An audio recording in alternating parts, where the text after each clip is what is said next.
भाइयों बहनों,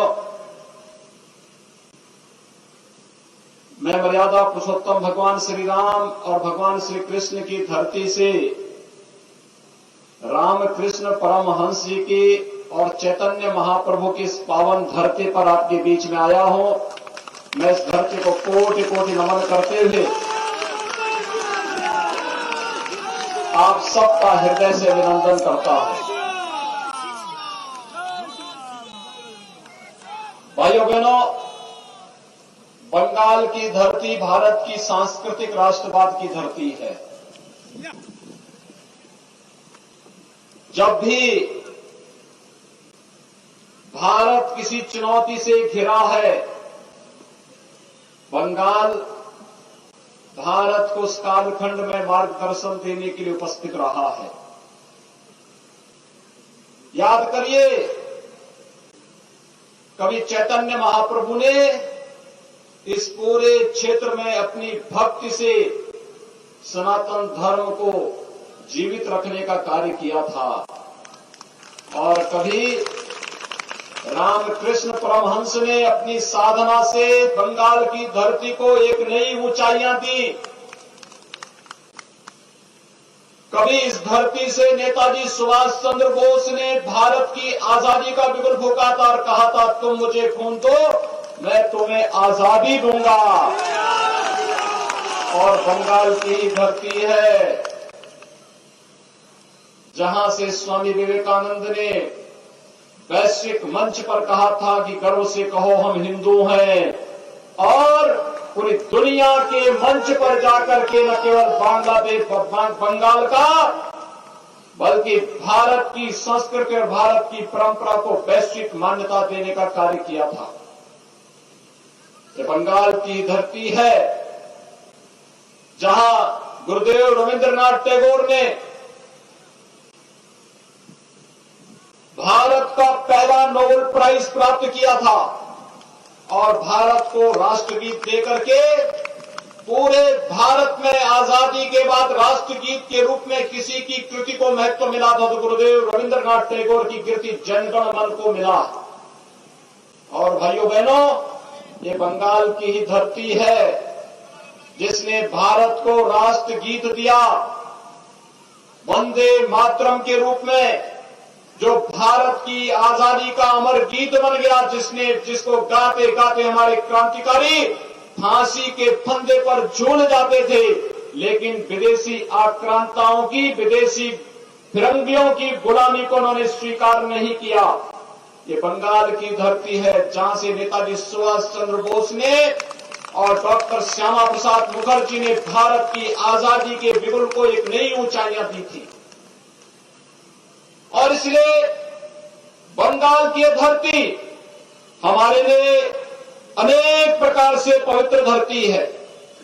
यह धरती हमारे लिए इसलिए भी महत्वपूर्ण है कि सागर में मायापुर, नवद्वीप, दक्षिणेश्वर, कालीघाट, तारापीठ, बंकेश्वर और कपिल मुनि के पवित्र आश्रम इसी बंगाल की धरती पर है। हर भारतवासी जब यहां पर काली बाड़ी की काली माई का दर्शन करने के लिए आता है, अपने को धन्य धन्य महसूस करता है।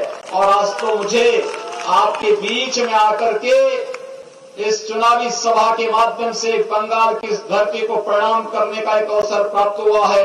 मैं इस धरती को कोटि कोटि नमन करते हुए आप सबका हृदय से अभिनंदन करता हूं। भाइयों बहनों, हृदय से अभिनंदन करता हूं। भाइयों बहनों, बंगाल की पीड़ा के साथ जुड़ने के लिए भारतीय जनता पार्टी आपके साथ खड़ी आई हुई है। बंगाल कभी भारत का समृद्ध राज्य माना जाता था। बंगाल कभी भारत का औद्योगिक राज्य माना जाता था। बंगाल की प्रति व्यक्ति आय भारत की प्रति व्यक्ति आय से अधिक थी।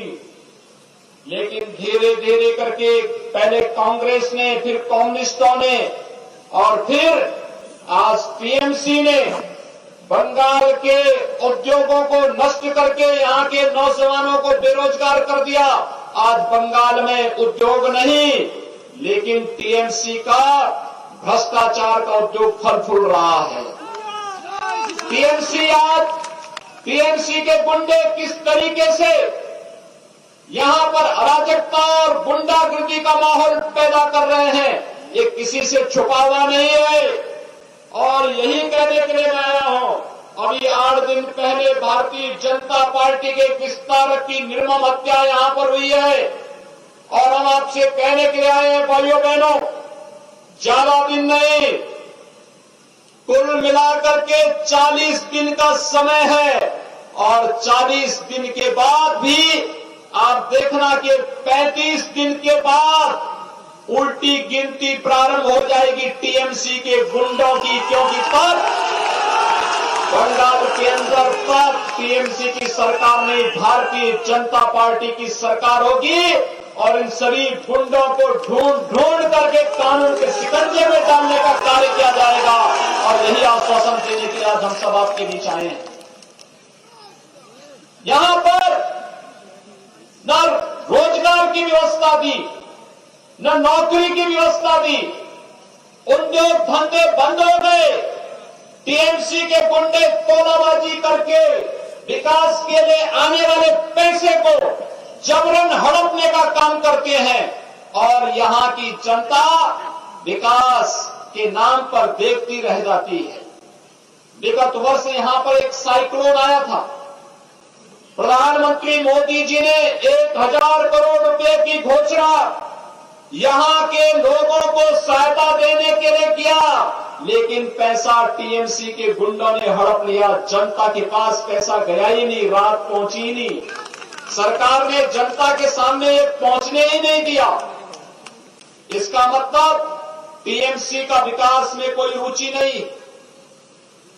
ममता दीदी पिछले 10 वर्षों से मुख्यमंत्री है, और भाइयों बहनों, मुख्यमंत्री के रूप में 10 वर्षों में उन्होंने बंगाल के अंदर कितने लोगों को मकान दिया है, प्रधानमंत्री आवास कितने लोगों को दिया है, ये पूछा जाना चाहिए। अकेले उत्तर प्रदेश में 4 वर्ष में भारतीय जनता पार्टी की सरकार ने 40 लाख गरीबों को एक आवास यूपी के अंदर दिया है। 1,38,00,000 गरीब परिवारों को निःशुल्क विद्युत के कनेक्शन दिए हैं। 1,35,00,000 गरीब परिवारों को रसोई गैस का निःशुल्क कनेक्शन दिया है। 2,61,00,000 गरीब परिवारों को एक शौचालय उपलब्ध कराया है। 6 करोड़ लोगों को आयुष्मान भारत में 5 लाख रुपए की स्वास्थ्य बीमा का, आरोग्यता का बीमा कवर उपलब्ध करवाया है। और भाइयों बहनों, 2,42,00,000 किसान परिवारों को 6,000 रुपए सालाना प्रधानमंत्री किसान सम्मान निधि देने का काम किया है। मैं पूछना चाहता हूं ममता दीदी से, आखिर ये लाभ बंगाल की जनता को क्यों नहीं मिल पा रहा है? अगर उत्तर प्रदेश की जनता को ये लाभ मिल पा रहा है, तो फिर बंगाल की जनता को ये लाभ क्यों नहीं मिल पा रहा है? कारण साफ है, टीएमसी की सरकार का लोक कल्याण में, जन कल्याण में, जनता के हितों पर कोई ध्यान नहीं है। ममता दीदी इस पे कोई रुचि नहीं लेती, उनका विकास में कोई रुचि नहीं। न हाईवे, न रेलवे, न एयरपोर्ट, न एम्स, न मेडिकल कॉलेज, ये कुछ भी दीदी नहीं बनने देगी यहां, क्योंकि दीदी को तो एक ही काम करना है। अब तो दीदी इस भगवे कपड़े से भी घबराने लग गई है।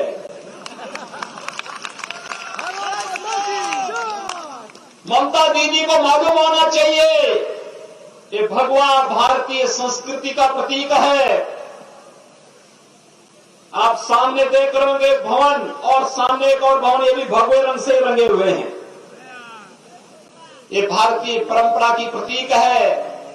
यही भगवा था जिसे लेकर के चैतन्य महाप्रभु भक्ति का गीत गा करके गली गली में जाकर के भक्ति का संदेश देकर के व्यापक जन जागरूक करके उस कालखंड में बंगाल को बचाने का काम किए थे।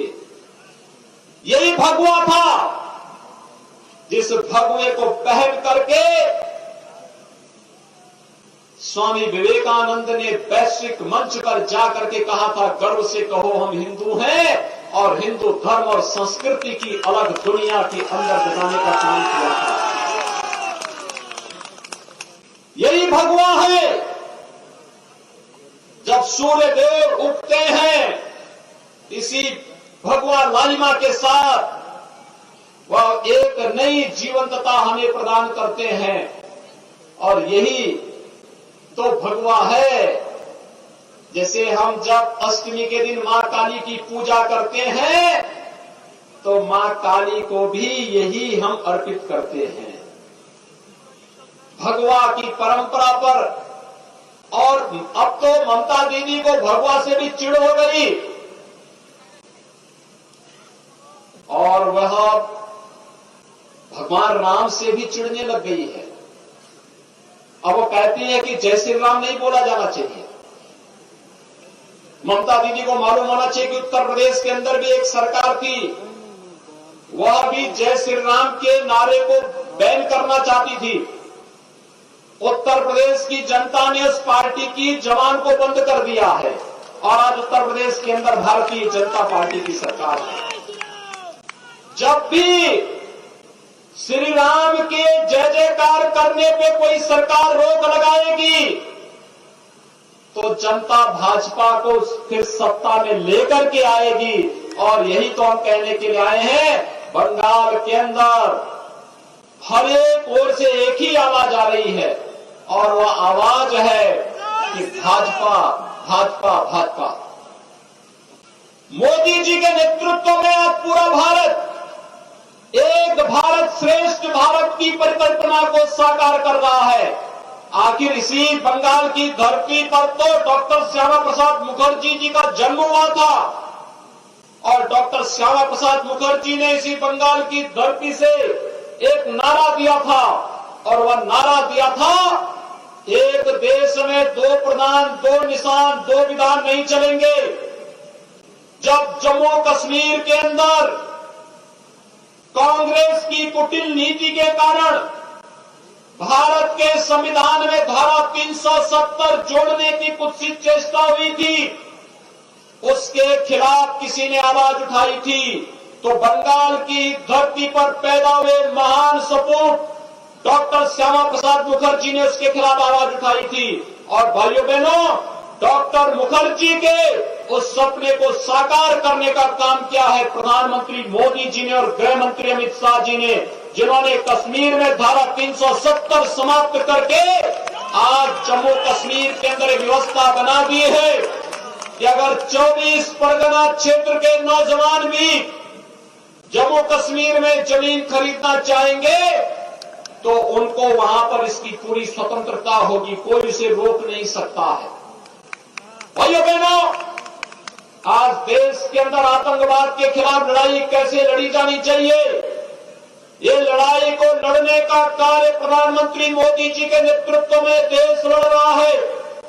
पाकिस्तान भारत के अंदर घुस करके पहले आतंकी घटनाओं को अंजाम देता था, लेकिन आज जब भारत के बहादुर जवान पाकिस्तान के अंदर घुस करके सर्जिकल स्ट्राइक को अंजाम देते हैं, आतंकी कैंपों को नष्ट करते हैं, तो पाकिस्तान की भी झिग्गी बन जाती है। पाकिस्तान भी आज वहां पर अब स्वयं बचाव की मुद्रा में खड़ा होता है, और यह कार्य करके दिखाया है भारतीय जनता पार्टी की मोदी जी के नेतृत्व की सरकार ने।